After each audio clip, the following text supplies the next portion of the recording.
Hello team, welcome to another ATP Geopolitics video with myself, Jonathan MS Pearce. Ukraine War News Update, first part thereof for the 14th of November 2024, slightly earlier today due to life getting in the way.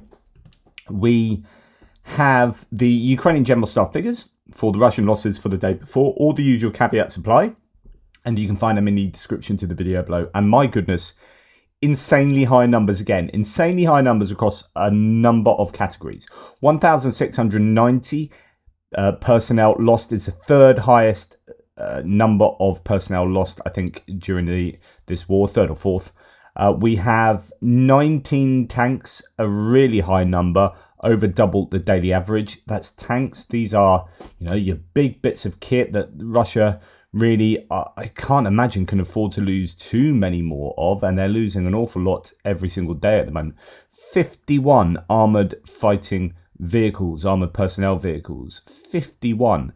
That is a good, it's certainly over double, 2.5 times the daily average. 64 artillery systems is a huge number in that category. Last couple of days have been really bad for the Russians there.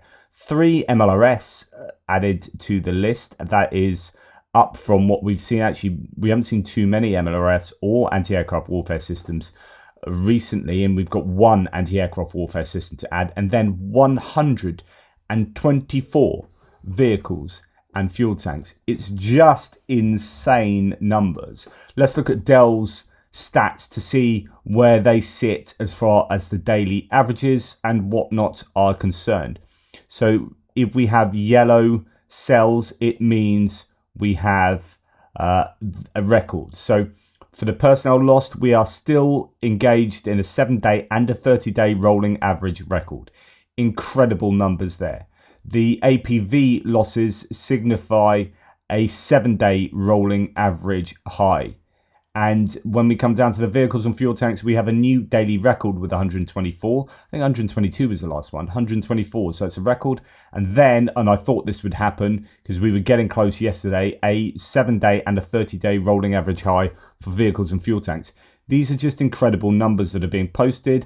And even if you take sort of, arbitrarily 15% off of these, they are still that bad. And they still signify a trend, right? So it is that this week is worse than last week. So why is this week worse than last week? We try and build up a picture, a story of what is going on. We know that it's incredibly heavy down in Karakova area, all around there from all directions.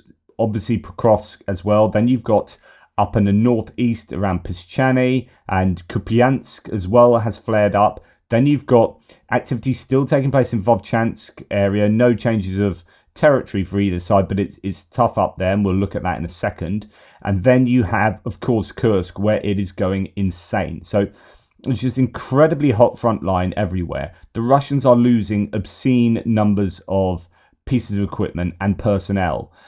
And the questions are the same as they are every day. How long can they sustain this? What are the Ukrainians losing as well? Okay, when we look at Gudmundsson's analyses of the stats, and here you go, just to show you that. It's annoying. The only thing I will say about Blue Sky is when you pull an image up, it doesn't give you the option of having the words down the side here, which Twitter does, which is a bit annoying. But anyway, weekly casualties reach new highs, 6th highest for daily ones, 2nd biggest equipment and vehicle losses, and most this year so far. So in terms of these categories, tanks, armoured personnel vehicles, I don't know if it includes artillery systems in that. It is the 2nd highest of this year. Record weekly APV losses, which is what we have from Dell's stats as well. APVs weekly 7-day rolling average is at a record, and that's what Gudmundsson also finds as well, as you would expect. They've got the same figures. Increased Russian strikes, unfavorable strike ratio. So the Russians are striking more, but I'm still not sure about what the strike ratio means. Now, talking about Vovchansk, things are still happening there. So that's north. You've got 2 sectors just north of the city of Kharkiv in the Kharkiv Oblast, and the one just north of Kharkiv is the Lipsy sector. That's what I call it. And the one just to the northeast, is the Vovchansk area with that town, that city that's been completely reduced to rubble. Quote, bodies of our soldiers. They're visible everywhere as far as the eye can see. Only the dead. A Russian blogger shares a harrowing account of the battle for Vovchansk. Okay, let's read through this then, just to get a sense of what is taking place there. We have a 3-page assessment, so I'll try and read through it relatively quickly. So, story of an assault troop of Vovchansk. 50 meters, maybe less. In the grey pre-dawn haze or the impending evening darkness, it's impossible to determine the exact distance. At any other time, peeking out from the basement of a completely destroyed building would be strictly not recommended, and the basement itself is mostly filled with rubble, concrete beams, tiles, and metal structures. I've been hiding under them for the 8th day. A sniper's bullet went through my leg. Luckily, it passed through the soft tissue. The hole is quite large. You can stick a finger through it. 50 meters, no more, say those who managed to cross that distance in our direction. The path is blocked by debris, construction waste, and bodies. Bodies of our soldiers. They are everywhere. As far as the eye can see, they are dead. Some lie in the basement where we're hiding. Some have been there for just 1 day, others for 15. Those who can't move lie there the longest. They need evacuation, but there is none, and there is no sign of it. These 50 meters are completely controlled by Banderite drones and snipers. When the drones aren't flying, everything is fired upon by mortars. Their spotters never sleep. As soon as one of ours appears in the open for just a few seconds, several mortar shells land on them immediately. Okay, so my initial synopsis of this, well, what nugget can we glean? This fits in with what I think is happening generally in the war. And why we're seeing incredible Russian losses is that there is an asymmetry. And I'm fairly sure that the Ukrainians are losing numbers. Of course they are. And that is itself really challenging for the Ukrainians. But those numbers will be far less. There's an asymmetry, as there has been this whole war. How do you defeat mass? You defeat mass with precision. How do you get precision? Well, you fill the skies with drones. I think there is, as we have heard before, a drone advantage for the Ukrainians, and that means that they are not only being able to hit the Russians with those drones themselves, FPV drones, but also those reconnaissance drones spot for mortars and for snipers, etc., etc. And given that they have fewer people, the Ukrainians, and fewer bits of equipment, they have to use them far more effectively. There's an efficiency to the Ukrainian war machine, which is out of necessity. They absolutely have to be, because they don't have the personnel. And this is how the Ukrainians are able to hold on for what they have been able to hold on, but the Russians still overwhelm them. But it is that asymmetry in this battlescape, and the Ukrainians using drones to their advantage all over the place and in many different ways. So there are many who have died or have been fatally wounded. They are already lying in 2 or 3 layers close to the wounded. The persistent smell of death and decaying flesh fills the basement. The guys are rotting and the medic can't help them. He only gives painkillers delivered by drone, medicine and a pack of cigarettes. That's all the help we get from those sitting just 50 meters away. You can only breathe in short gasps. Twilight has begun. The sky is filled with clouds and the wind has started to blow in gusts. Over the radio, all the wounded who can move on their own are advised to make a run for it. I tape up my pants that were cut while bandaging. I cautiously peek out from the basement. The buzzing makes me duck back inside. I play the peek and look game for about an hour. The birds, those drones, fly in flocks. It quietens down a bit. I listen, I decide. A quick dash outside. Behind me is Eagle. His arm is shattered, but both legs are intact. We leap over one body, then another. Now a slight incline, and we reach a hole in the wire fence. No matter how hard I try to aim carefully, I still snag my hat on the fence. It stays there. A large part of the way is covered. Just a little more and we'll be safe. Whiz, an explosion behind us. A hot wave passes over me. I glance back. Even a second of hesitation could cost me everything, but I turn my head away anyway. Kamikaze drone hit Eagle. His lifeless body was thrown aside. I make one last lunge, slip through the broken gate and into a relatively safe place. I hear several mortar explosions. I don't know if anyone ran after us. If anyone did, they certainly weren't as lucky. Will I go to the front again? I hope the wound heals slowly. When you know no one is coming to save you, the desire to fight disappears completely. And a commentary from a Russian. I don't know whether this is another account. A vivid illustration of a positional deadlock and the brilliance of the general staff. They began an offensive in the Kharkiv region in May 2024, only to get caught in another meat grinder. No security zone was created for the Belgorod region, and they failed to prevent incursions into the Kursk area. Meanwhile, they destroyed the valuable and much needed Vovchansk aggregate plant, which was serving our aviation industry. The outcome is all too clear. We're mirroring the losses of the Banderite counteroffensive of summer-fall 2023. Yes, We are taking territories, but at an enormous cost, leaving them shattered. The exhaustion of the offensive is only a matter of time. Even Deputy Borodai speaks of shortages in infantry and ammunition. What kind of European expansion can there be at this rate? It's a new Verdun, and all while the command centres in Kiev remain operational, Ukraine's logistics intact and the rear unbroken. This only triples the casualties on both sides. Replenishing reserves? That would require a severe mobilisation of reservists, which the leadership won't risk due to the catastrophic implications. Fascinating insights here, this is exactly how I see the war, which is both sides taking absolute hammering. Russians really taking a hammering, but somehow able to throw people in, but they're not exactly the reserves, replenishing reserves.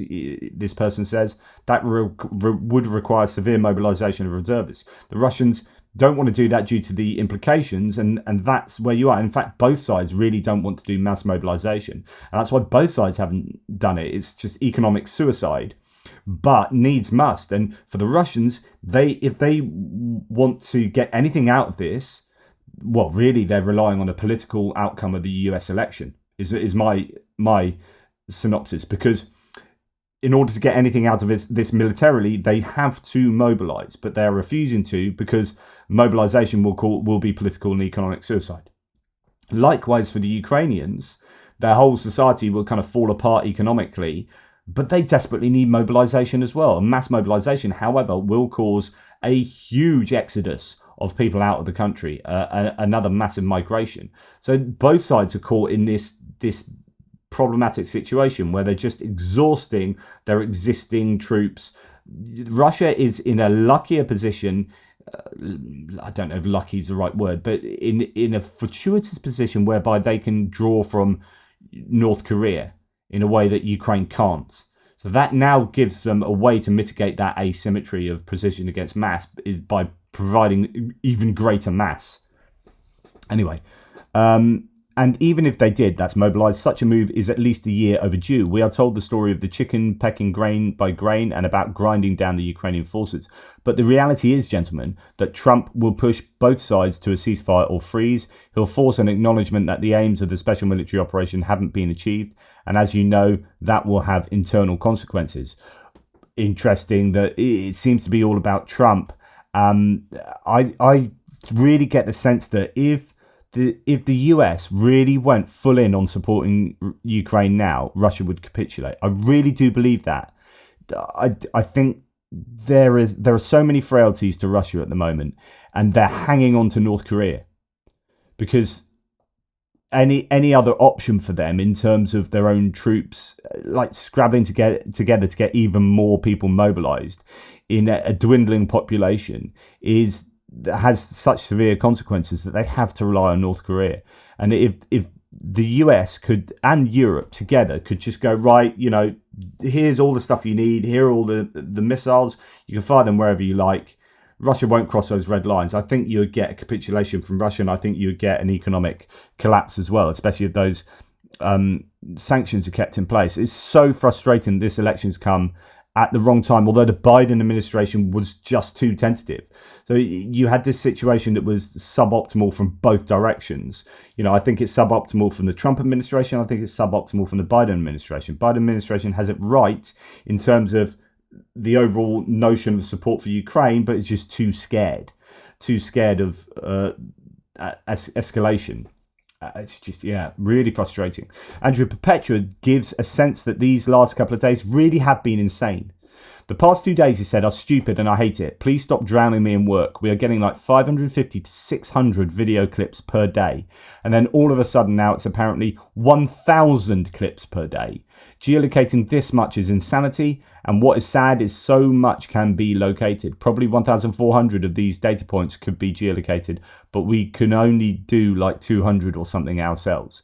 If you can help, Andrew, if you've got time in a day to spare, but it needs to be consistent and it needs to be, you will need to commit that time. Go to Touchny, TOCHNYI. Go to Touchny. There's a form that you can fill out to see if you can help out Andrew. I know someone else reached out to me yesterday for that purpose. They are drowning in work because there's so much happening. Now, one of the things I've seen is this T90M breakthrough tank, which I didn't report yesterday, but it was on Andrew's list, and someone pointed out to me that I missed it. This is one that is a breakthrough tank, it's called, and it has broken through and fallen down. That is unfortunate. Now, what's interesting here is I have a feeling this is a track garden shed. Turtle turned out. So this is a turtle. A T90M. That's their best tank being used as a tracked garden shed, possibly. You know, covered with Mad Max style additions, is clearly suboptimal for that tank. I believe that's it there. Yeah, so this is a video of it turning on its side. It's actually caught turning on its side. The fact that it's a T90 tank, T90M, is incredible. Why is it that they are using their very best tank as a glorified APC? You know, what has happened there? Anyway, I'll leave you guys to answer that. So yesterday, the enemy made as many as 5 attacks in Novorossiysk in the Kursk region. Now, I reported that Russians used 16 units of equipment, of which at least 10 were completely destroyed. At the same time, the enemy suffered up to 100 people killed and wounded.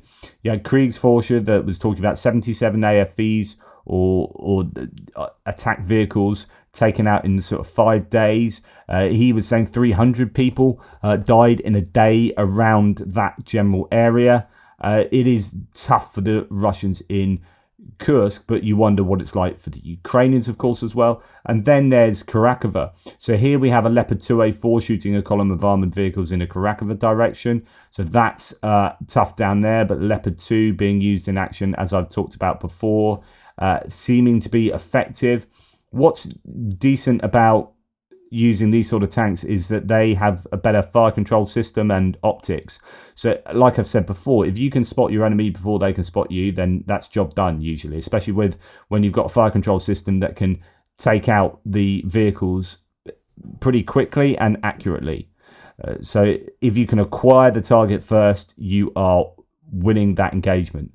So this is a case of Leopards being used around the Karakova area. Indeed, the Euromaidan press states Ukrainian Leopard 2A4 destroys a Russian armoured column. Ukraine's 33rd Mechanized Brigade shared footage of a Leopard 2A4 successfully engaging a Russian convoy of tanks and APCs.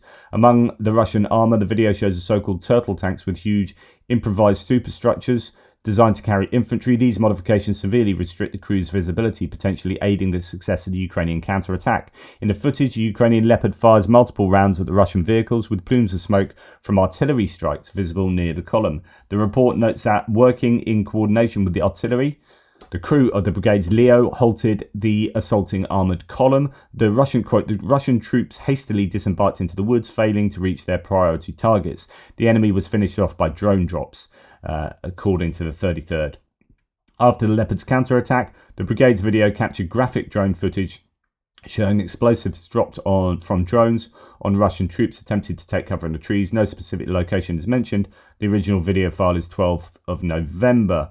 The Ukrainian military news portal Militarny says the engagement occurred near Karakova, where Russian forces are repeatedly attempting to overrun Ukrainian positions with infantry and mechanized attacks.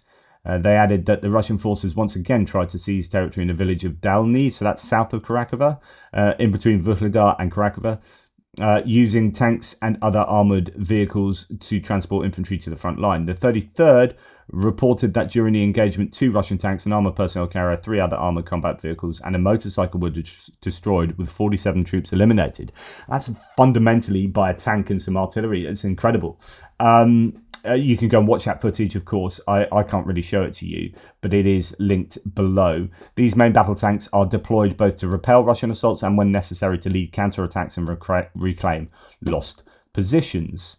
But going back up to Kursk, we know that North Koreans are there. So Yonhap, the South Korean news agency, has said North Korean troops have been dispatched to Russia and have moved to the front line region of Kursk and are already engaging in combat against Ukraine. So they are fighting, according to the South Koreans. The US has confirmed that most of the more than 10,000 North Korean soldiers sent to Russia have moved indeed to the Kursk region.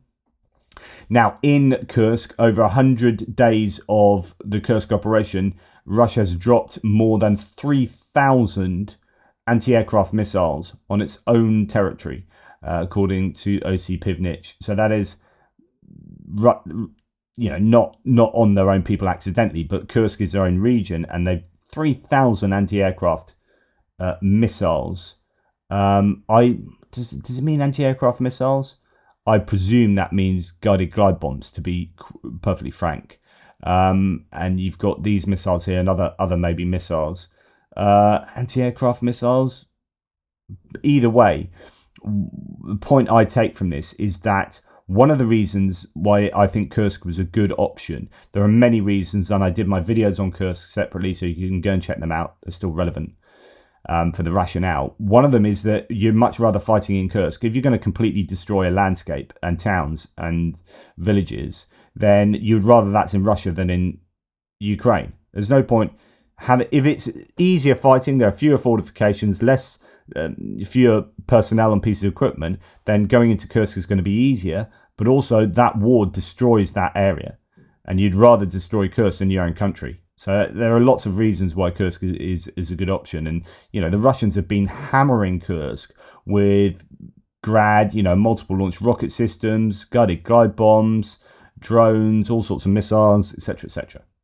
A railway bridge has collapsed in the Jankoi district of the temporarily occupied Crimea. There are victims. I don't think there's anything on top, but I think a couple of cars beneath.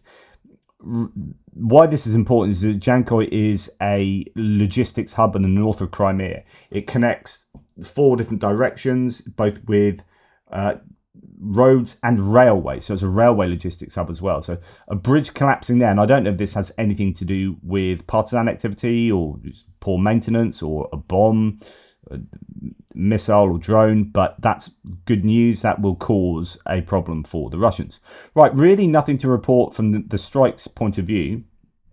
The Ukrainian Air Force has reported another large drone strike overnight. 59 Shaheds were sent into Ukraine, 100% of them taken down, 21 by conventional air defense and 38 by electronic warfare. Consistently, electronic warfare is doing more of the heavy lifting, which I think is really fascinating and shows a great adaptation of the Ukrainians there.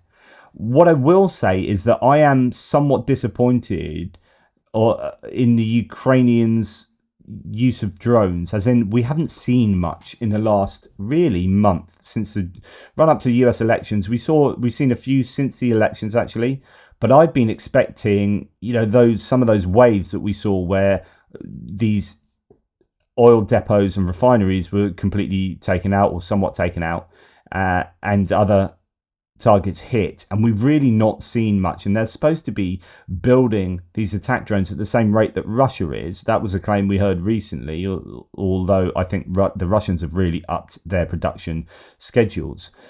But we have not seen the use of these drones on a wide scale, in a wide scale manner, and that's obviously disappointing because you want Ukraine to be hitting Russia as hard as possible. It does make you wonder whether they're gearing up for a phenomenal wave of drones and missiles, because there's talk that they've built 100 missiles, and I presume what they mean by that are ballistic missiles rather than air defense missiles. So we can expect Ukraine to hit Russia pretty soon, and if they don't, then can we believe what they say about their production capacity?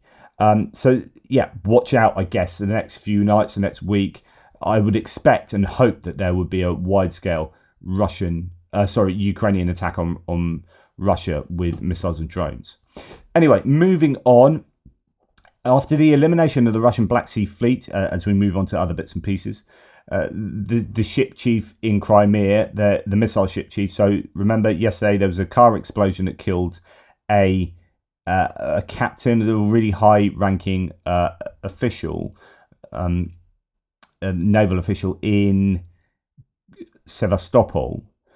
Their reports indicate that other senior officers and their families have moved to Novorossiysk. So they're obviously afraid of partisan activity. Interesting to see what is really happening in Sevastopol these days, if anything. This is an absolute win for the Ukrainians that isn't really celebrated enough. They have defeated the Russian Black Sea Fleet without their own navy and got the remnants of the fleet to run away to Novorossiysk and from there they do very little. We do not see cruise missile strike, large scale cruise missile strikes from the Russians from the Black Sea anymore. That used to be one of their main. You used to watch those ships from afar and submarines, and you see all the trails of the missiles. They're far like 6 missiles off from the Black Sea, and you just don't see that anymore. The cruise missiles and ballistic missiles that you see fired from Russia, the cruise missiles, if they do fire them, are usually from the north or the east. So yeah, that is a victory, I think, for the Ukrainians. Russian forces have entered Kupyansk. This was a report I discussed in the frontline update last night. So 2 vehicle columns, 1 MTLB and 1 tank were hit of two vehicle columns. So 2 vehicle columns apparently got right into the center of Kupyansk, scattering troops. Ukrainian drones from the 116th and 14th Brigades eliminated part of the enemy. Russian reinforcements attempted to advance but were also struck. This is really worrying. So this is getting quite a long distance and moving into Kupyansk. Wow, so Kupyansk is now a battle zone. Now, the Ukrainians have come back and said, well, according to one of their officials, information about the occupiers establishing in Kupyansk is not true.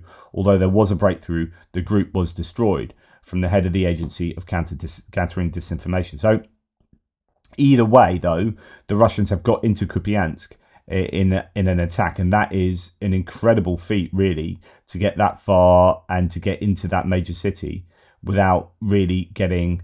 the claim is that they were stopped and repelled, but yeah, it's definitely worrying. Chris Wiki has a thread on injury payments that again goes back to how are things looking from an economic point of view in Russia, how are things looking in terms of having a well-ordered, well-equipped, well-trained, well-financed fighting force. Injury payments for Russian soldiers injured in the Ukraine war have been reduced by as much as 96.6%. Under a new decree by Putin. The decree went into force today, only hours after it was published. The move is likely intended to reduce Russia's massive compensation costs. You can understand why they're doing this, because they must be hemorrhaging money. There are if we're trusting the Ukrainian figures at all in any way, then you've got 716,000 dead and wounded people, and you'd imagine there's compensation for each of those dead going to the families, there's compensation going to the wounded. This is why the Russians aren't too bothered about picking up dead bodies, and we heard about dead bodies all over Vovchansk. In that case, it's probably too dangerous to do so, but they prefer to keep them missing in action so they don't have to pay compensation, because 716,000 forms of compensation is going to cost the Russians an insane amount of money. So what they're doing is they're cutting down, they're reducing those compensation costs out of necessity. Under new rules announced today, Putin decreed that the rules, this is yesterday, for compensating injured soldiers would be changed with immediate effect. Until today, all war injuries resulted in a compensation payment of 3 million rubles. That's about $30,000, $30,457. A 3-tier scale has been introduced with payments depending on the severity of the injury. A severe injury remains at 3 million rubles, so you still get $30,000 for a severe injury. Moderate injury is $10,152. Other category of injury has been reduced to $1,015. This represents a 33% reduction for moderate injuries and a 96.6% reduction for light injuries. With Russian casualties now reported to be above 700,000, the government likely aims the huge cost of compensating injured soldiers, which is a major burden on the budget, likely aims at reducing the huge cost. The urgency of making this change is apparent from the unusual speed with which the decree has been implemented. The Farah Daily Telegram channel reports, quote, just 2.5 hours later, Prime Minister Mikhail Mishustin reported on the work done. The speed with which Putin's order was carried out is incredible. Usually orders are carried out for weeks and months and sometimes years. Obviously, the Kremlin, the government and defense ministry officials had everything prepared and agreed upon long ago. So again, it's another piece of the jigsaw to suggest that things are really challenging for the Russians. And then Dara Massicot, we're just going to read through a bit of an analysis she has. I hope you don't mind. It's not crazy long. but she's just been to Ukraine and she is a bit of an expert. She's a senior fellow at the Carnegie Endowment for International Peace, Russia and Eurasia program, focusing on defense issues in Russia.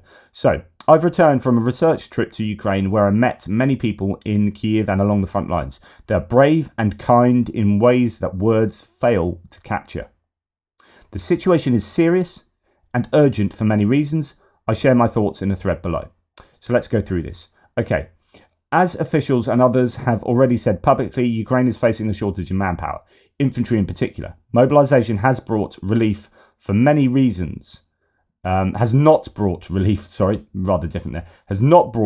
many reasons. More impacts in the story below. Manpower and force employment issues are challenges right now, and manpower is stretched across the front. A shortage of Western weapons was not the most critical issue during this particular snapshot in time, although it has been in the past. So that's important. So equipment, we've heard this a number of times recently. Actually, ammunition is starting to get through, and that's why there's been a reduction in the fire rate ratio between the two sides. They appear to have enough kit. One presumes they've got enough sort of tanks, APCs, especially if you're on a defensive. You won't need as many as those bits of kit, but you will need to be able to replace them. 2,000 Humvees coming, 212 Strikers coming. I don't know what the time frame for that is. I would hope more Bradleys. We did have a consignment of Bradleys pledged somewhat recently. The kit and you've got howitzers, stuff coming from Europe in a fairly consistent manner. Germany producing stuff, the French Caesars and whatnot. They are getting there. So that's all okay. It's just the boots on the ground. So the front has become unstable in a few areas. There are many factors complicating the Kursk operation and areas south of Kursk. When the Kursk operation began this summer, I worried about what could happen to the units there and impacts on a stretched front. Both issues are visible now. Kursk resupply and egress routes are limited and under threat. Russians know where the choke points are. Ground has been lost to Russian attacks, and the Russians seem to be trying to pinch this operation off at the neck. Which is, so if we look at this map here, the Kursk region, that's Malaya Lochna, actually they've got, the ISW has the Russians much further towards Malaya Lochna. I had them on my map and the other mappers have them back here, but they're trying to cut this area of Ukrainian control off by coming south to Malaya Lochna and east to it from the west.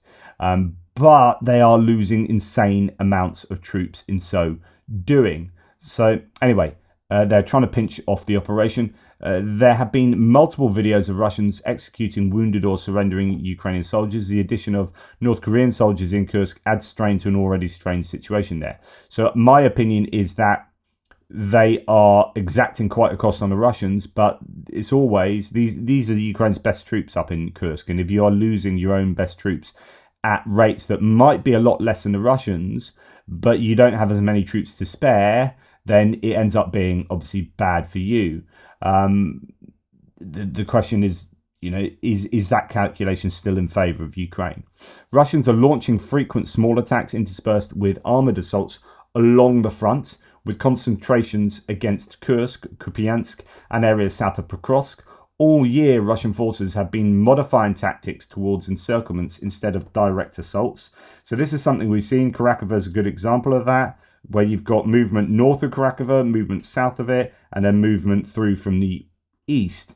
And we are seeing Pokrovsk, the situation developing there is the Russians moving in a large scale south of Pokrovsk. Rather than take it on fully frontally, they'd seek to encircle it, and that's what they do with a lot of these places. Seledove is another one to the southeast of Pokrovsk. Anyway, a Russian use of motorcycles, cars, carts, and armored vehicles to insert assault teams and strain defending units. Ukrainian forces use what they have to try to hold assaults back, using drones and an overall good supply of artillery shells to conserve manpower. So this is when you go back to today's numbers and you say 124 vehicles and fuel tanks lost. And we see Andrew Perpetua's lost list. He has motorcycles and golf buggies and cars on there by the dozen. So the Russians are, I think, running short of stuff, but they're also finding that you can use these vehicles and they are suboptimal. Like ideally, they prefer to use the very best MRAPs that money could buy, and that's what they use to get their troops to the contact area and drop them off, right? But they don't have MRAPs, they don't have mine-resistant ambush protection vehicles. They've got old infantry fighting vehicles and MTLBs. They use them when they can, but essentially they're building up turtle tanks, these track garden sheds out of some of their best tanks. They're using motorcycles, they're using quads, and they're using golf carts. And it's just like, we need to get our people from A to B. They need to get off at B and then go and shoot people. That's what they need to do. So we just need a form of transport. If we could use a tram, we would. And there you go. Using a car might not be so survivable, but they're kind of weighing it all up. It's like, well, if we use 5 cars and the survivability rate is this, and we use like 1 APC and the survivability rate is that, and actually, how many more people can we get there using a car? Well, actually, it turns out that we get a slight advantage maybe from using these crappier vehicles. So I don't know. That's just my rough back of the beer mat kind of calculation. Ukrainian forces are highly attuned to modification in Russian tactics and are doing a good job to the best of their abilities to counter attacks, but cannot fully suppress and repel all attacks. Technology cannot offset the need for well-manned units. So this is the asymmetry I was talking about, where precision mitigates against mass until it doesn't, right? Or it does only so much. So up in the Kursk region, the calculation is like, yeah, okay, so we should be able to do pretty well here because we're better than them, or we've got this advantage and that asymmetry and that asymmetry. But then if they suddenly go, yeah, and we've got 12,000 North Koreans, you're like, ugh. It's like, okay, well, no amount of precision is going to overcome that asymmetry of manpower, and that's a problem here. That's the general problem, isn't it? Manpower issues are not universal, and some units are able to recruit directly to fill billets, but in general, the military, National Guard and territorial defense forces are experiencing shortages to various degrees. Western training for Ukrainians abroad also needs modification. Russia is taking its heaviest casualties since 2022, while on the offensive, they continue to waste manpower and lose a great deal of equipment, but their rates of attack are not slowing. The Russians can rotate and regenerate forces better than Ukraine can right now. On the current path, both Ukraine and Russia are headed for exhaustion in different ways. My concern is that Ukraine reaches it first if no changes are made. This is not for lack of bravery, competence or skill of Ukrainian fighters, but a resource and strategy question. To summarise, 1. Personnel sustainment and force employment are critical issues with Ukraine. 2. Ukraine's partners must sharpen their support strategy given the current situation. 3. The war cannot wait 6 months for DC to spin down and spin up during a presidential transition. I met people in Ukraine who are practical, experienced and focused. They continue with their battle tasks through weariness. Even in hard conditions, there is a quiet kindness and warmth too. I'm lucky I met them. I smile from a well-maintained American tank at the front. So that's Dara Massicot there. Finally, and from the heart, I've held the hands of those fighting at the very edge of freedom. They're weary, focused and good fighters, but they're bleeding out. They, despite all of it, are still kind and brave. Changes are needed so they can defend what's theirs. I joined, interesting, Michael Kaufman, Rob Lee, and Conrad Musica. I don't know this other person one. Is that Franz Stefan Gurdy on this trip? I'm glad I made this trip with you guys. They are sharing their views also, which are well worth reading and considering. Interesting. I'll have to look them up. Right. This is obviously very challenging news, and it's what we know, which is they need boots on the ground.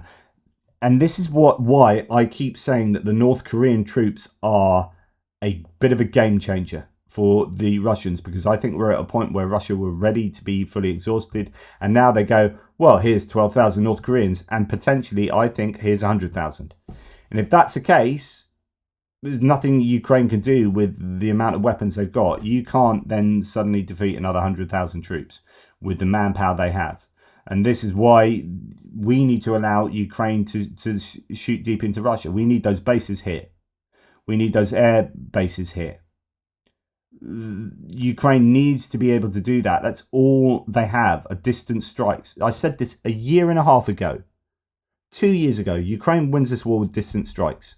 You sit back, you destroy billeted troops, barracks, training establishments in Russia with distance munitions.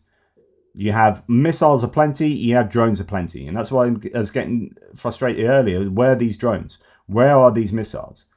You do that, it gives Ukraine a chance here, because North Korean troops coming onto the scene has, I think, changed calculations.